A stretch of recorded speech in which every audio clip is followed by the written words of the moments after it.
Good evening. In this session, we will be learning regarding nature of the Constitution of India. What do you mean by nature? What do you mean by Constitution? Constitution is a set of rules and regulations. We have a constitution. Every country in the world has got its own constitution. This point we have discussed. But when it comes to nature, nature will vary from country to country. But what exactly do you mean by this?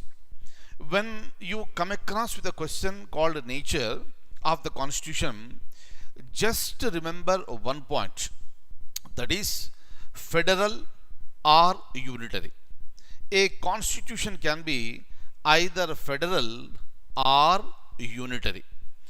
And now we are going to learn about this federal and unitary. That is nothing but the nature of the constitution. But in this session, we are focusing and discussing about the nature of the Constitution of India.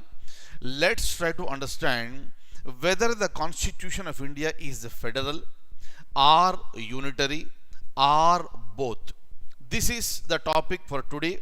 And whatever may be the question in the objective type, or tomorrow if you write exams like group 1 or civil services, this concept you can use it very effectively.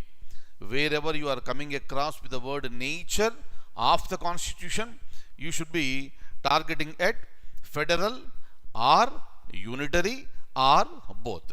What do you mean by this? Let's try to understand. In earlier class we have used one word, that is called federation. What do you mean by federation? Any country in the world may be a federation if the powers between central government and state government are divided. For example, here in India, we have president for entire India. Similarly, you go to a state, in every state you will see an office called governor. Whatever the president is doing, what are all the functions that are performed by the president for the nation, almost similar functions are performed by governor at the state level, meaning there is a division of powers. Similarly, for the entire country you have the prime minister. At the state level you have somebody called chief minister. Whatever the prime minister is doing for the nation, similar functions are performed by the chief minister at the state level, meaning the functions are divided, the powers are divided. President is a nominal head, governor nominal head, prime minister real head, chief minister real head. So meaning, if you look at all these things clearly, what are all the offices that are present at the central level? Similar type of offices are present at the state level. For example, here you have Union Public Service Commission at the central level. At the state level, you have State Public Service Commission. At the central level, you have Attorney General. At the state level, you got Advocate General. Powers are divided. That is the reason why India is a federation. Clear? That is point number one. But now we'll go into the depth of this. Let's try to understand, is India a real federation? Or is India a real unitary? Or is India contains the features of both? Let's try to understand now. Clear? Now, for example, before going ahead, one important point I would like to tell you. Tomorrow in the examination there may be a question. They may ask you, in which of the following articles of the Constitution,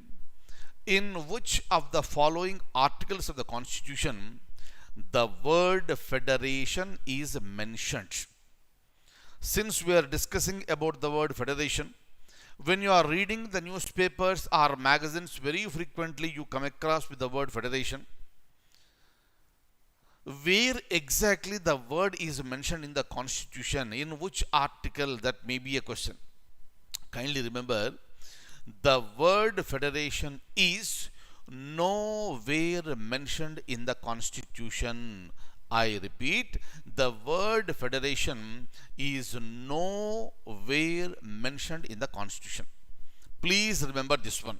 Why? Let's try to understand after some time. Clear? So now this is the concept of this federation. On the other side, if you take the word unitary, that is nothing but centralization. All the powers are vested with the central government, and states are subordinate to the central government in unitary. In federation, what is happening? Powers are divided. States are not subordinate to the central government. But whereas in unitary form, all the powers are vested with the central government, and states are subordinate to the central government. So this is the basic idea.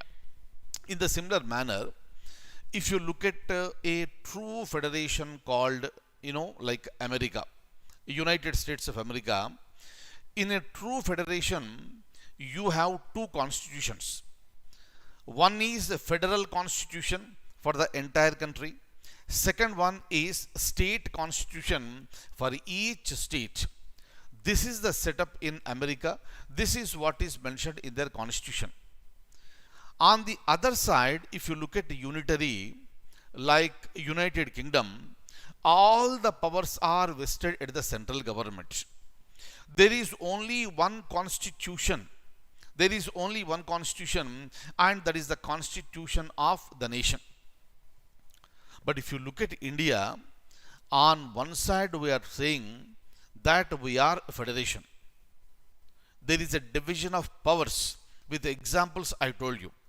But in India, do we have two constitutions? No, we have only one constitution. That is the Constitution of India. This is the constitution that is applicable for entire India, including Jammu and Kashmir. Earlier, there used to be a separate constitution for Jammu and Kashmir, but now, after the abrogation of Article 370, Jammu and Kashmir lost its constitution, and even in Jammu and Kashmir, the complete constitution of India is applicable as it is. Jammu and Kashmir is just like any other part in India today. Clear? But we are talking about India as a federation, but we have only one constitution. If you have only one constitution, that is the future of unitary. Meaning, if you observe these points clearly, on one side India is a federation. It should have two constitutions, one for the entire country and one at each state level. But no, for the entire country we have only one constitution. So that is the feature of unitary. Meaning, if you look at India very closely, and if you try to go into the depth of the constitution, we can say India is a federation with unitary features. India is unitary with federal features. India is both unitary and federal, meaning quasi-federal, semi-federal. Am I clear? So tomorrow in the examination there may be a question. The nature of the Constitution of India is ABCD. They will give you: A, federation with unitary features, correct. B, unitary with federal features, correct. C, quasi-federal or semi-federal, that is also correct. Then obviously D should be all the above. That is your answer. Am I clear? So in order to answer such type of questions, we need to learn certain things. But whenever I say nature of the constitution, these are all the things that will come into picture. Another important point I would like to tell you, since India is a federation, for example, if you want to amend the constitution, there are so many things that are present in the constitution. If you want to amend any feature that is related to the federal, then obviously that amendment should be done by both the central and state governments. Say for example, I'll tell you, you have President of India.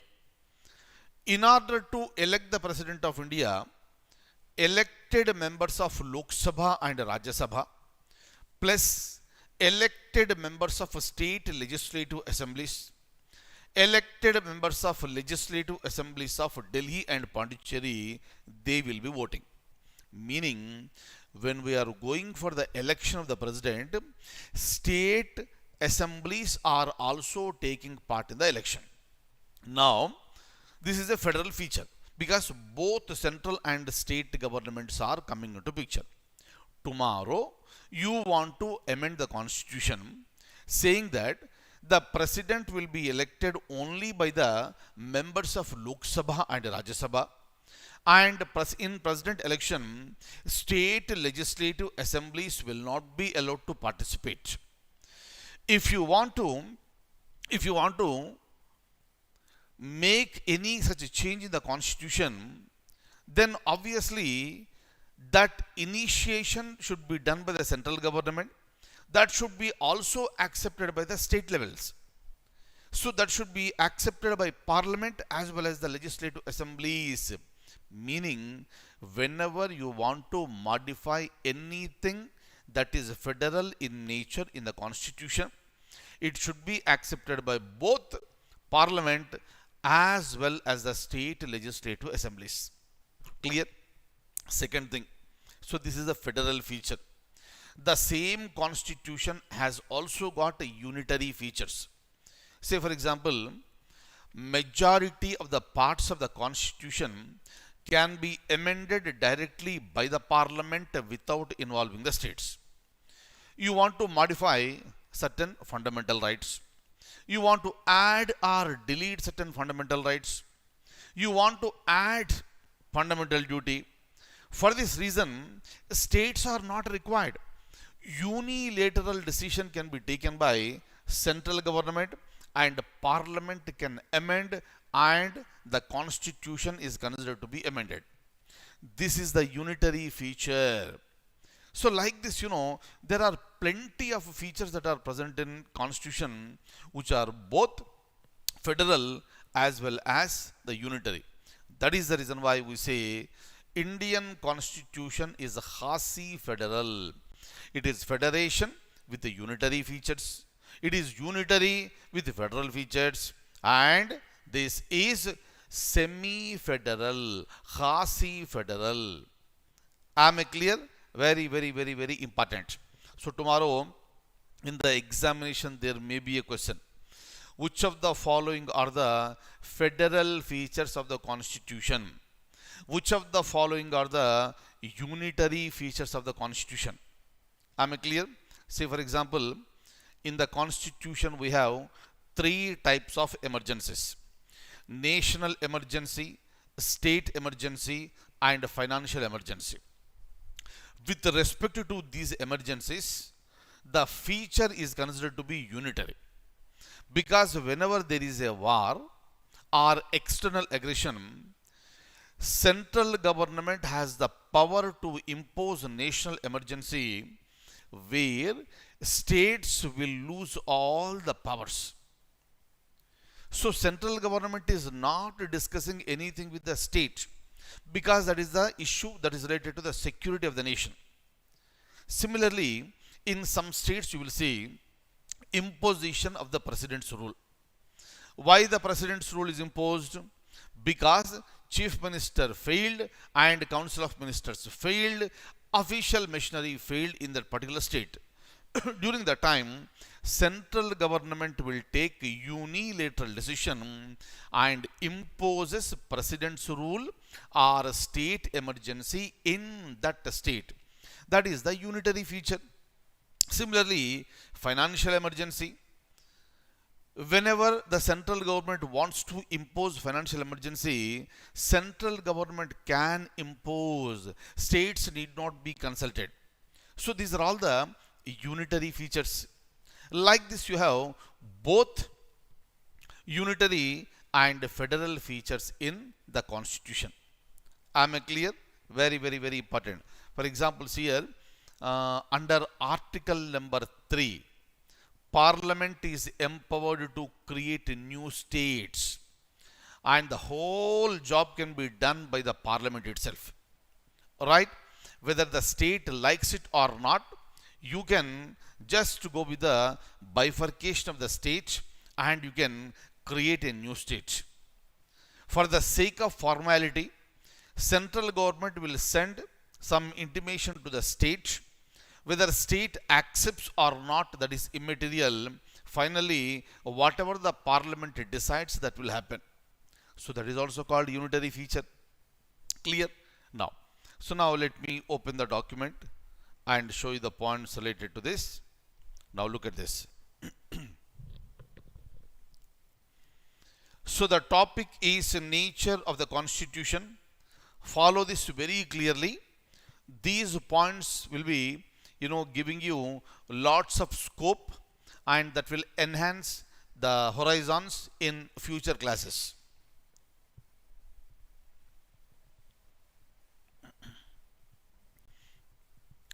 Constitutions are either unitary or federal.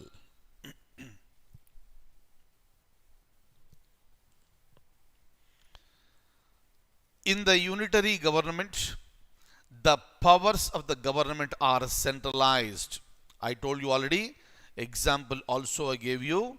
This is UK. UK is the example for unitary government, and America is the example of federation. Please remember this. So, in the unitary form, states are subordinate to the center. Right? Unitary form. In the federal constitution, there is a division of power between the central government and the state governments. And in federal constitution, central and states are independent in their own spheres. For example, see here, in yesterday's class, I told you that in the constitution, we have 12 schedules. Right? If you look at the 7th schedule, it will provide lists. In the 7th schedule, you have lists. How many lists are present? 3 lists are present. Clear? Where are they present? They are present in the 7th schedule of the constitution. First schedule is the first list is the union list. Second list is the state list. Third list is the concurrent list. You know what is the meaning of this. While discussing about 1935 Act, we have discussed about this. Meaning, the constitution has divided the powers between union and states. So what are all the subjects that are present in the union list?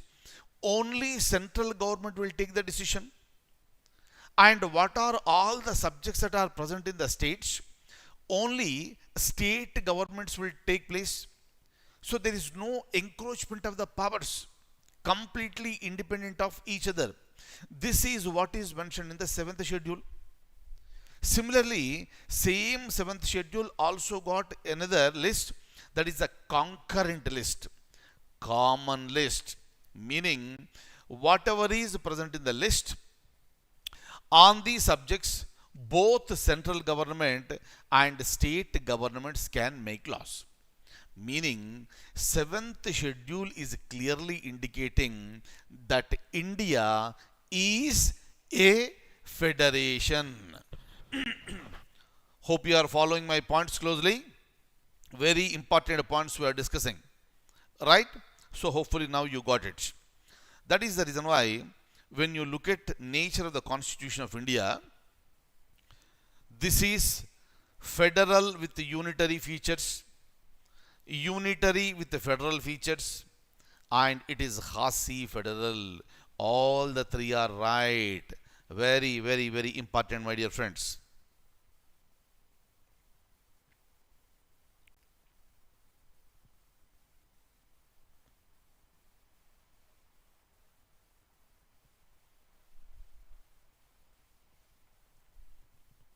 Please finish up these points.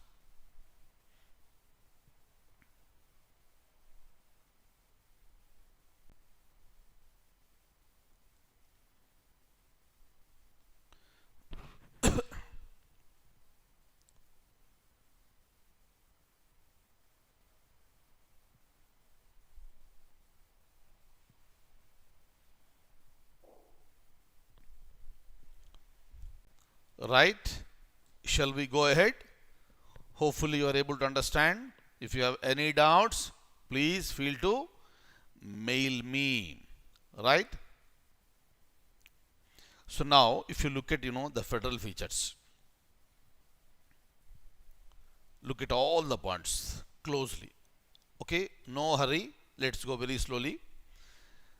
The most essential feature of the federal constitution is that it has a dual government, meaning dual polity. Yes or no? Yes. In India, look at India, we have central government and we have state governments. Clear? Number one. Number two, each government is endowed with sovereign powers to be exercised in the field assigned to them respectively by the constitution. I told you already, you have central government, you have the state government. Central government can make laws on the subjects that are present in the union list, states in the state list. So they can make the laws, they can implement the laws. States can make the laws and implement the laws. Meaning, both the governments are endowed with the sovereign powers. That is the reason why central government cannot direct the states to make laws on certain items. Am I clear? That is completely left to the discretion of the states. Am I clear? And that is the reason why if you look at the union government, they will deal with the fields like defense, external affairs, nuclear energy. All these are dealt by the union government. Similarly, if you look at the state government, they will be looking after health and agriculture, etc. Meaning there is a division of the powers. And whenever I say a federal constitution, it is almost necessary for a written constitution. What is the meaning of written constitution? That will be understanding in the next session. But a federal constitution is expected to be a written constitution. Rules and regulations are clearly prescribed. Amendment procedure of the constitution is mentioned in the constitution itself. That is called written constitution. Clear? And if you look at Indian constitution, this is a written constitution because amendment procedure is mentioned in the article 368. Please make a note of this. There may be a straight question. Which article mentions about the amendment of the Constitution of India? This is mentioned in Article 368. When we go to that area, we'll have a detailed discussion. Am I clear? And when it comes to lists, we have 3 lists, I told you. And these lists are mentioned in the 7th schedule of the Constitution. Clear? So, the Indian Constitution is the supreme law of the land. Meaning, there is nothing for any citizen above the Constitution. Every citizen, including the President of India, Prime Minister of India, Chief Minister, governors, everybody must abide by the Constitution. That's it. Similarly, the procedure of amending the Constitution regarding the federal principle is rigid. Clear? Very, very important. Indian Constitution is both rigid and flexible. Rigid means it can be amended only with the special majority. Flexible, it can be amended with the simple majority. But when it comes to Indian Constitution, it is both rigid as well as flexible. But I want you to look at the point very closely. Here I am clearly mentioning the word rigid, where Indian Constitution is rigid. Look at this very clearly. Whenever we amend means modifying. Whenever we amend the Constitution with respect to the federal principle, then it is very, very rigid. Example I told you, election of the President of India. If you want to modify anything here, you have to amend the Constitution with a very rigid procedure. Very, very, very, very important. And with respect to federal principles, Constitution cannot be changed unilaterally either by the central government or by the state governments. Very, very, very important topic we are discussing, my dear friends. Please finish up these points. Try to understand each point.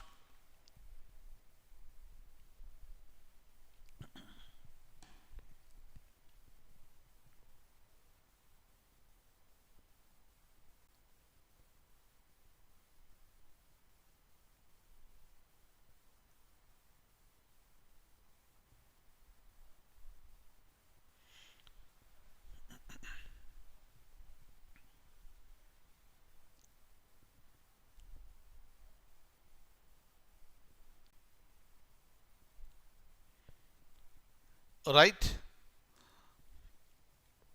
So now again we are going ahead. Look at this closely. Look at this. Hence, it is rigid to the extent of those provisions which are federal in nature. Independent judiciary is headed by the Supreme Court, and there are two purposes. One, the purpose of Supreme Court is to protect the supremacy of the Constitution.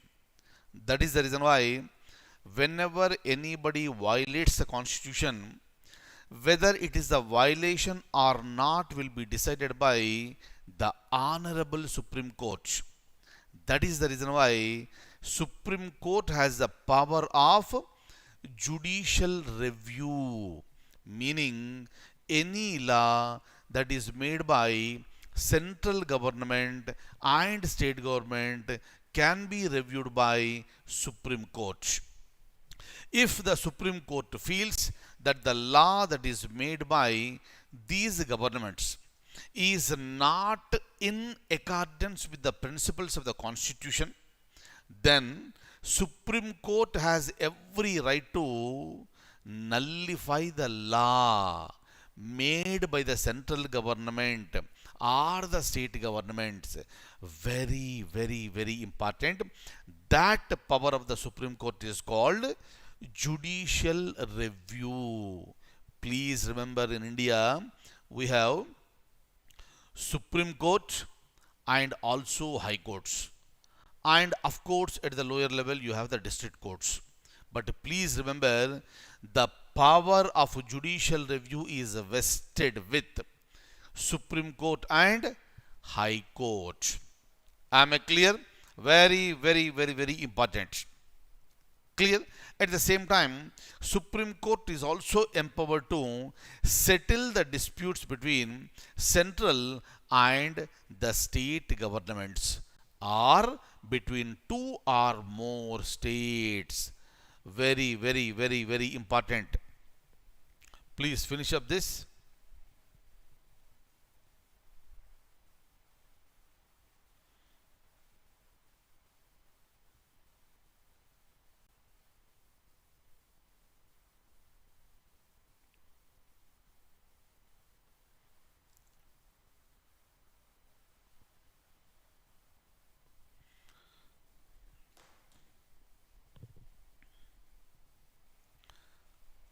right? So this is about the federal features.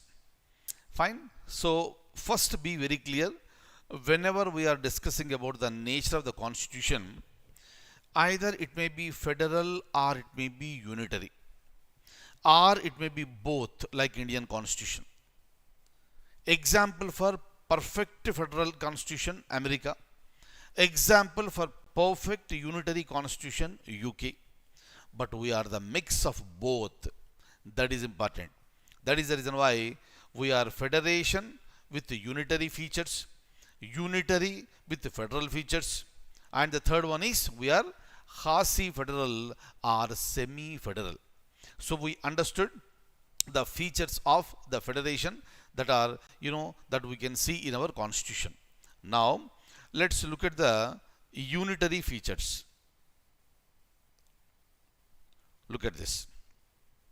Meaning central government is more powerful, right? So let me tell you one point here. So when we talk about unitary feature, say for example, America is a federation. In America they got two constitutions, I told you, and they got two citizenships. One is the federal citizenship, second one is the state citizenship. But whereas in UK you have unitary constitution and there is only one citizenship, that is called single citizenship. Hope you understood these 2 points. America, two constitutions, two citizenships. UK, one constitution, one citizenship. But what happened to India? India is a federation. India has so many federal features we have discussed. But how many constitutions we have? Only one. Clear? That is a unitary feature. Meaning federation with unitary feature. At the same time, though India is a federation, we don't have two citizenships. We are all the citizens of India. Whether you live in Telangana, Andhra Pradesh, Bihar, Karnataka, Mizoram, Meghalaya, or anywhere, we are all the citizens of India. Am I clear? So single citizenship is a unitary feature. So there is a blend. As far as Indian constitution is concerned, there is a blend of the both federal as well as the unitary features. Am I clear? Just now I told you one example. You have emergency powers of the president. So when it comes to these emergency provisions, that can be used by the central government unilaterally. National emergency, president's rule, financial emergency, they all can be invoked by the central government without consulting the states. That is a unitary power, right? So when president's rule is imposed, state government will be suspended. No chief minister, no other ministers, all powers are taken over by the president. So when India is a true federation, you cannot suspend any government at the state level, but you are suspending, meaning you are a federation with unitary features. That is the meaning of this. Am I clear? Very, very, very, very important. Next. Next, again, if you go ahead, when it comes to article number 1 of the constitution, it says that India, that is Bharat, India, that is Bharat, shall be a union of states. Kindly remember, in article number 1, it is mentioned as union of states, not as federation of states. Clear? Very, very, very important, right? What is the meaning of this? The meaning of union of states is nothing but it is not the result of an agreement. For example, if you look at America, which is a true federation, it formed into the nation out of an agreement. All the states have come together and they formed into a nation. But whereas in India, it is not the result of any such agreement.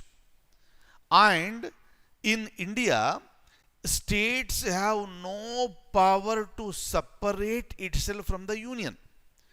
That is the reason why in Punjab, when Khalistan movement started for dividing Punjab, it was suppressed brutally because the constitution will not permit any land to get separated from India.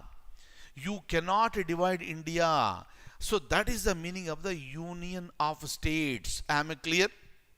Similarly, when it comes to a unitary feature, under article number 3, the parliament can create a new state where the state government's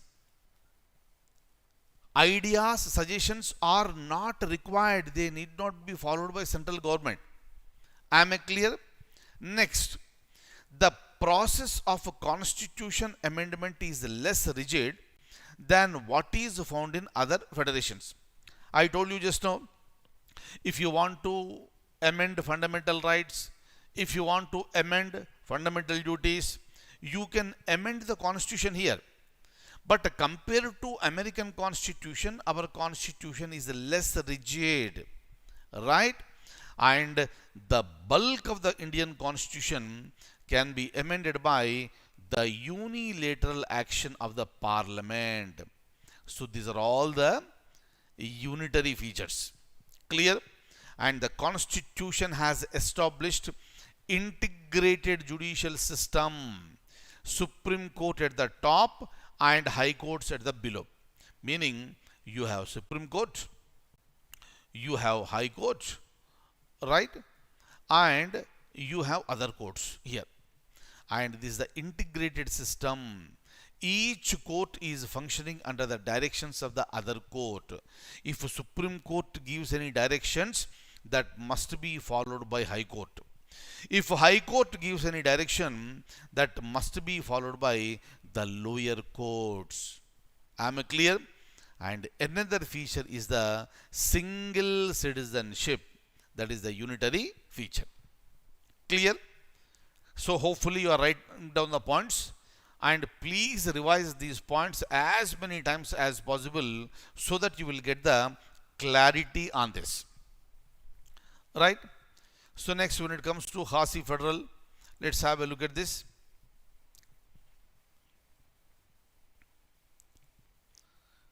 In federal setup, there is a two-tier government with well assigned powers and functions to all the parts. The power of intervention given to the center is inconsistent with the federal system, as it places the states in subordinate position. Hence, the Indian constitution is neither purely federal nor purely integral. It's a harmonious blend of both.